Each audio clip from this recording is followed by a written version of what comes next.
Good morning, good afternoon, good evening for another edition of WOWSA Live with our host, Ned Denison. Ned. Hello, everyone. I'm an epic marathon swimmer and chairperson of the International Marathon Swimming Hall of Fame. We have one of our honorees with us today from Perth, Australia. And for those of you who grew up kind of near the water and had a reasonable coach, you'll be jealous. She grew up with a father who's an Olympic swim coach and runs a swimming school.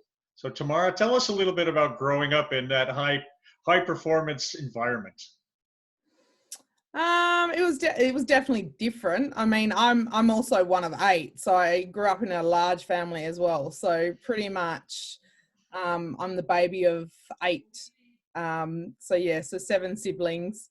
We always were in or around the pool. We used to live in Geraldton, which is probably about 4.5 hours, 5 hours from Perth up north.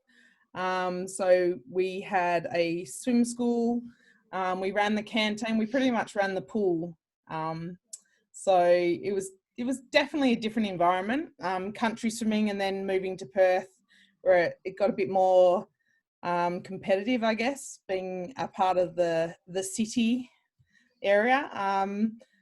I don't know. I think it was just because I grew up in it. I don't know any different. So I definitely was the one that, to try and keep me out of the car when I was younger, because I just wanted to go with the big kids to swimming in the morning. So in the end, Dad just let me get in the car because it was just easier. I'm probably not the only one listening that did their first marathon over the age of 40. You negotiated your first marathon at a relatively tender age. I heard the story once, and I'm still smiling about it. So, talk to us about how you wrangled your way into a marathon. It was a little one, I remember. Yeah, just a little one. I was 12, and there was a pre-World Swim before 1991 World Championships in Perth. So there was a pre-world race, a 25-kilometre in the Swan River. That was in 1990, and my sister, who's 2 years older than me, was swimming, and Dad also had probably 4 or 5 swimmers attempting that swim. And it's one of those days, only if you're a Perth person, you know that the Swan River, you go, oh, it's relatively calm, but that day was like there was big swells for the Swan River. It sunk the boats. It was not a good day on the water, but I argued and I cried and I screamed because I wanted to participate. So Dad just said to me, A, you're too young. B, when you're old enough, I will enter you in the first swim possible and see if you can do it. So basically what came around was the Sydney Harbour International Marathon Swim. That was John Curry who had organised it. And Dad put my name down, and no experience whatsoever in swimming any marathon, and they selected me. So so that's pretty much how it came around, and that was Sydney Harbour, so from Manly to Darling Harbour, a few laps around Darling Harbour, and then back to Manly. I think it was 35 kilometres. I'm not quite sure, I can't even remember, but yeah, that was the swim. And age? I was 14, had just turned 14. It was in November in 1991. So it was a pretty big deal. I had to go over there, stay on my own in a hotel at 14. And I was lucky enough, my dad came over, and I had friends and family in Sydney. So that was probably a good thing.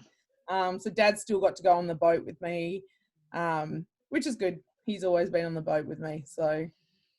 And how'd you do?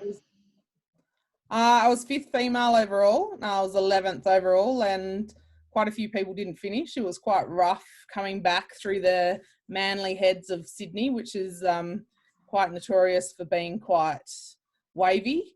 Probably wavy is probably not the right word for it.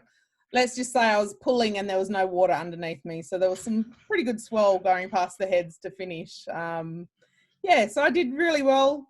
I didn't really think too much about it, actually. I know that I came back and I had to sit on a pillow on the way home because I had burn marks on my bottom because my bathers had ridden up slightly, and obviously being new to the sport, not knowing the little intricate details like that. So I mean, it was a great swim. I enjoyed it, and I like rough water. So for me, it was perfect conditions. And then back home in Perth, the famous Rottnest Swim, you entered that at a quite early age and did reasonably well, if I remember right. Yeah, so that was probably 3 months after I had done Sydney Harbour that Rottnest had come around. We actually, John Whitehead, who was the organizer of the Channel Swim at the time, he basically said, Dad, we'd really like her to swim this event. There wasn't too many. It wasn't like a big event like it is now. There was, I think, 22 soloists and maybe 15 teams back then. There was definitely no GPS. There was none of that. None of that deal. Yeah, even the boat we were on was pretty, I don't think it'd pass these days. Let's just put it that way. Yeah, and all we did was head for the lighthouse. And yeah, so I beat the world champion, Shelley Taylor-Smith, that year. They didn't have anything up. So the finish tent wasn't up. The finish line wasn't up. So even though we finished closer than they do these days, I had actually swum all the way into the pub before I was told that the finish line was further up the beach. So I had to turn around and head back up the beach to finish. And when I ran across the line, they actually had somebody holding the finish line because they weren't actually prepared for me to be there. So, yeah. So not a bad scalp for a young lady to take the world champion. Not bad. I had, yeah, I think looking back, it was, pretty amazing, but I had pretty much all the TV stations flying in via helicopter to interview me. Obviously being world championships a year before, so being on everyone's mind and being in Perth, so it was an achievement, definitely. Yeah, it was another one of those swims that I just love. And 25 years have gone by and Shelley's now speaking to you, which is very nice. So, well, it's never fun when the young one beats you. So I would have loved to have seen her reaction, going, "Who? What? Where? Like looking for some." Lucky, at least she did know who I was. That was probably one good thing. I mean, being a Perth girl, so yeah. So she knew my dad at least. My dad's been in swimming for such a long time, so yeah. He must have had an insufferable smile for a couple of weeks as well. He did. Yes, he was very chuffed. My uncle was driving the boat at the time, so Dad just remembers that all the cameras were on him and he got out of the boat and fell straight in the water. So that's all he remembers. So when you do something like that and you've got 7 older siblings, do they stop beating up on you? Do you get first shot at the dessert at dinner? What happens at the family home when that happens? Oh no, you still put in your place. There's definitely there's no favoritism there, that's for sure. My siblings are a little bit older, so there was not a lot of us living together at the time. So I think there was only 3 or 4 of us still at home. But yeah, you're still just one of the crew. You're not treated any differently or any better. Yeah. And do I understand that the course of Rottnest has now changed a little bit, so that record is still intact? Yeah, so I did 4 hours 13 in 92, and then the following year that I swam, I did 4 hours 10. So that 4 hours 10 is still there. Yeah, and it's changed a little bit. So we used to finish up near the barracks, and now they finish probably closer, not so much the pub now, just further along a little bit. But yeah, it's probably about 700 meters difference to where we used to finish. So if they never change it, you'll hold it forever. Probably, hopefully. No, I would like to see someone go under 4 hours as a female. I think that would be great swimming. And I think it's definitely possible. I mean, they've got all the elements to achieve that. They've got nothing that I had. We didn't have GPS. We literally had to, fly by the seat of your pants as such and get to the beach as best as you could. And our only thing that we looked for was the lighthouse. So, yeah. One of our honorees, Hugh Tucker from Cape Town, holds one of the Robben Island records because the beach he came into no longer exists because it's now some sort of giant wharf complex. And he was, no one was happy about that beach going away except Hugh, who said, well, take my record forever. Yeah. So big swims at Rottnest, and off to England at the tender age of 16, was it? I just turned 17 when I got to England. So, yeah, that came about literally because I'd missed the world team that went to Italy. So that's Dad sort of we had to change the goalpost a little bit and decide what we were going to do. And back then, the pinnacle of open water swimming was the English Channel. I still believe that is today. And so that's how it came about. We had a lot of support in Perth for me trying to raise funds to do that. Being from a large family, finances weren't particularly well, so we did have a lot of support. I used to train with a lot of our football team, the AFL football team, West Coast Eagles. So we had a lot of help from those guys with, you know, donations and different things like that. And yeah, so that was, I mean, it was nice to have that feeling of being accepted and looked after by another sporting group. Yeah, and I mean, I used to become part of the road, you know, how the traffic report, because I used to be in the river on Monday, Wednesdays and Fridays mornings. And back then, you know, Neil Brooks used to do the traffic report for one of the radio stations. So he'd always report on where I was in the river at the time every morning on those mornings. So yeah, so Monday, Wednesday and Fridays, you knew where I started, knew where I was. And so traffic jam at the main road at the junction or whatever. Tamara's just got under the Sunshine Bridge. Or the ferry was waiting for me to pass. So yeah, so they could come in to dock. Was that before Shelley got her name on the ferry? Yes, I think so. Okay. Yes, I don't think the ferry is named after her just yet. Maybe. So you went off to England with the sole objective of just making it, being the biggest swim in the world. That your expectations were, if you're lucky enough, you'll get to France. Yeah. No, my expectations was to break the world record. That's what I went to do. At age 17, why not? Why not? Yeah. So that was definitely our goal. Our goal was to break the world record, which was 7 hours 40, which Penny Lee Dean held at the time, which is a very old record back when we did it. So in 94, that was definitely our objective. We had an old Navy man from England who, you know, was doing lots of different works with me in regards to the tides and the different changes like that. So I sort of understood a lot better of how the tides worked with him, even though you don't sort of have that objective when you go. It was nice to know the difference. I didn't go in there unprepared as such, like some may do. I sort of knew how much the tides can really push against you, which we don't have a lot of in Perth. So that was nice to know going into there. So I definitely went to break the world record, and, you know, I did a pretty good job. Last mile, the weather changed, a storm came in. So, but I was definitely on par to do about 7 hours 18, 7 hours 15. But the last mile took me about 43 minutes. So, yeah. Comfortably right. under 7 hours and 53 minutes is a pretty good. Comfortably under 8 hours with a handful of others in the world. Correct. And then Chad Humby from America did it 2 weeks after me. And yeah, so there was only 2 of us that had been under 8 hours for a very long time within the space of 2 weeks. Yeah. We have another honoree, Tina Bischoff, who broke the speed record. And I think 12 days later, somebody took it from her, which seems to be the most cruel thing in the world.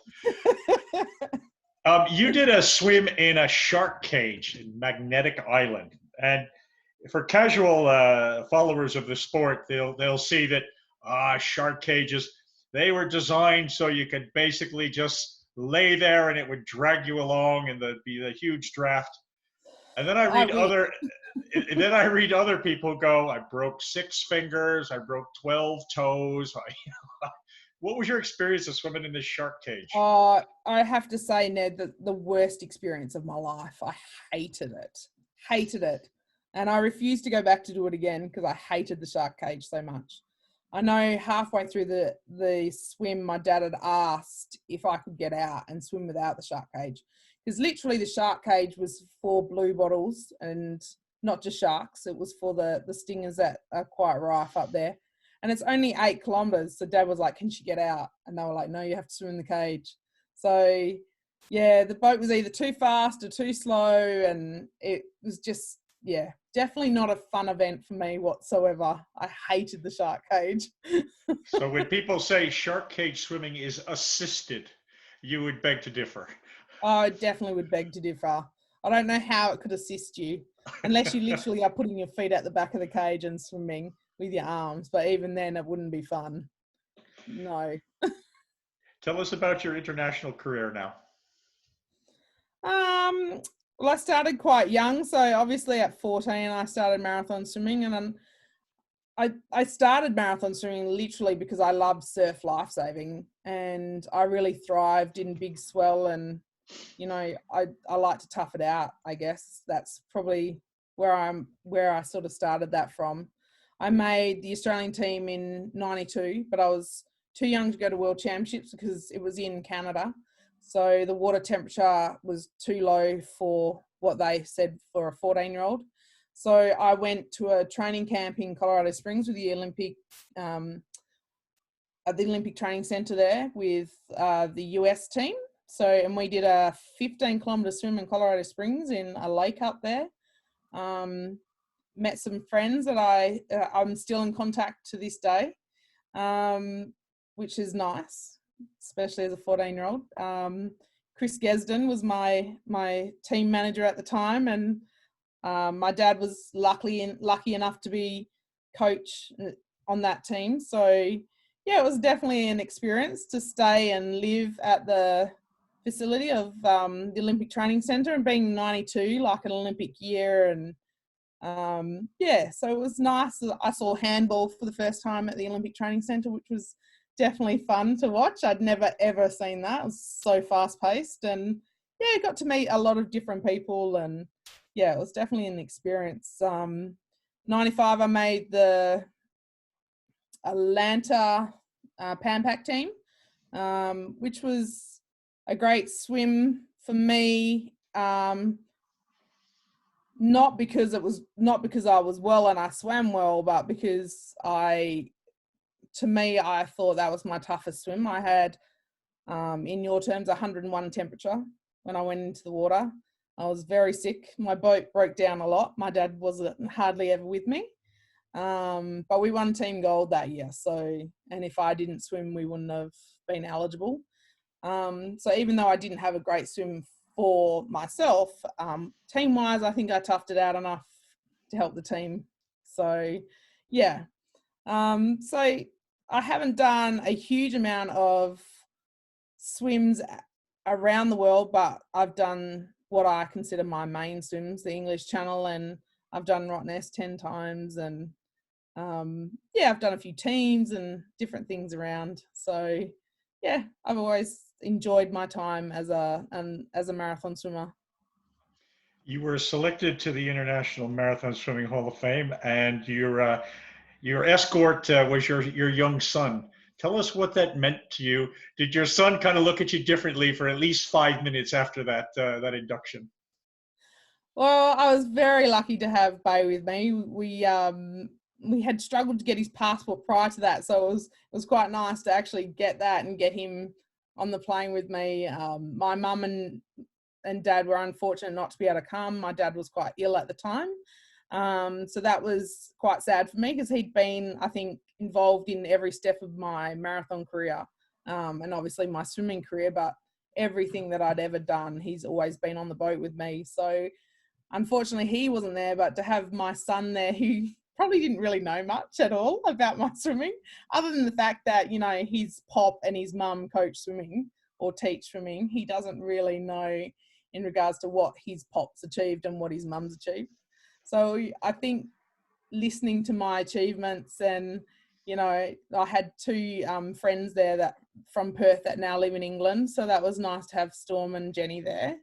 Yeah, and I think Bay had a little cry when I was inducted. So yeah, which was very sweet, and yeah, he's very chuffed, and yeah, it's very nice to share that with him because obviously I don't tell him about what I've achieved.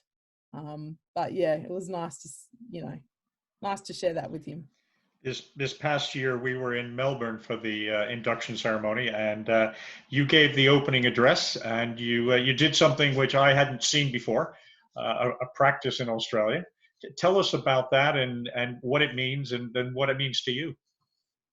To thank our ancestry, so to thank our Aboriginals and the land that we, that we use and that we're on. That was pretty special for me because being in front of Port Phillip Bay, which is where my mother's tribe originally came from, which is the Boonwurrung tribe. The Boonwurrung tribe was actually pushed out of the Port Phillip Bay region, and they were pushed actually all the way across into the Perth region and joined up with the Noongar tribe. So yeah, so to address that for my heritage and my mum's heritage was pretty special. To thank the native titles and all that sort of stuff, that's very important to the Aboriginal people, and it's very important to me to make sure that it's part of our history, and we need to make sure we keep thanking them. Okay. You mentioned that both you and your dad are coaching, and you've coached at a very high level. Tell us about the coaching, but I'm mostly interested in what did you learn as an adult now, standing on the deck or being in a boat, that you were sure you knew as a 16-year-old, but you didn't really know it so well as a 16-year-old. What did you learn? I've been pretty lucky because I was a coach handler in 2000 for Hawaii for the World Open Water Swimming Championships, and being on the boat, I mean, it's definitely different from what we used to swim in, like the 25K, because it's a lot more grouped, it's a lot more packed. So, trying to feed amongst the group was definitely an eye-opener for me, to try and get feed into my swimmer, which I don't remember as a 25K swimmer. I don't remember having that hassle of being amongst the pack and then trying to feed amongst that pack and then not dropping off the pack because you're feeding. So that was definitely eye-opening. I guess just how much concentration it takes to be a handler and coach on a boat. It's pretty phenomenal. You can't take your foot off the pedal at all, because you're providing nutrition for them, and so that's definitely part of making sure you're just on the ball all the time. Everything's ordered. You don't run out of anything. I think you don't appreciate your handler as much as till you've done it yourself. I don't think it takes a lot of work. And one of the consistent themes through the interviews that people say, they kind of started out as a swimmer and they've been giving back for some years, and that idea that it's not just a solo sport. It takes a small army behind you one way or another to keep the swimmer out there, between boat people, coaching, nutrition, shore crew, logistics. There's a lot to be done. There's a lot to be done, and and I think also you're awake a lot longer than even the swimmer is. So, especially for Rottnest. I mean, being on Rottenest, I know I'm up for like nearly 22 hours. By the time I get back from Rottnest and into bed from the start in the morning, I've been going for 22 hours straight, pretty much. You do have some downtime in Rottnest, but you're still up, you're still, celebrating with your swimmer, and that sort of thing. So I think that's definitely, they're very much appreciated. As you've done handling, you appreciate what your handler's done for you as a swimmer. Geez, I must have got it all wrong when I went to Rottnest, because I had that cottage rented for the full week afterwards. So I just, came out of the water, went to the pub, and sometime later found this cottage, and then. Wow, you're very lucky to get a cottage in Rottnest, I can tell you. Booked it a year ahead of time. Yep, it's about 18 months now, Ned. 18 months now to get a cottage in Rottnest. That's actually that's our isolation island at the moment. So anybody that travels from overseas, that's where they're heading to. So it's not a bad place to be isolated. Not too bad. Well, Yeah. listen, Tamara, thank you very much for your time today, and I'm sure we'll see you at maybe the next induction in New York next year. Oh, definitely. I'll be there. Take care. Thank you very much.